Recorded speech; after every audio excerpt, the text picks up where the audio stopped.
சந்தைகளுக்கு வரத்து குறைந்ததை அடுத்து மணப்பாறை பகுதியில் 1 கிலோ கத்திரிக்காய் விலை 120 ரூபாயை தொட்டுள்ளது. திருச்சி மாவட்டம் மணப்பாறை மற்றும் அதன் சுற்றுவட்டார பகுதிகளில் அதிக அளவில் கத்திரிக்காய் சாகுபடி செய்யப்பட்டுள்ளது.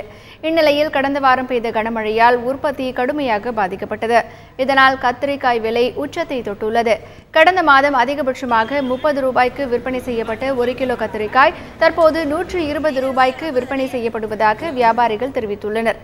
கார்த்திகை மாதம் துவங்கியுள்ளதால் காய்கறிகளின் தேவை அதிகரித்துள்ளதும் விலை உயர்வுக்கு காரணமாக அவர்கள் கூறியுள்ளனர். மணப்பாறை மார்க்கெட்டை 5 வருஷமாக காய்கறி வச்சுருக்கேன். எந்த வருஷமும் இல்லாத அளவுக்கு கத்திரிக்காய் இந்த வருஷம் பயங்கரமான ரேட்டாக இருக்குது.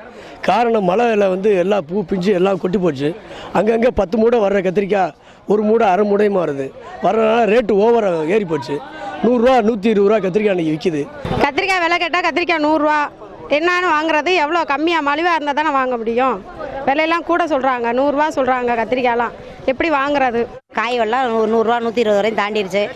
நடுத்தர மக்களை எப்படி வாங்கி சமைக்கணும்னு ஒன்றும் தெரியலை.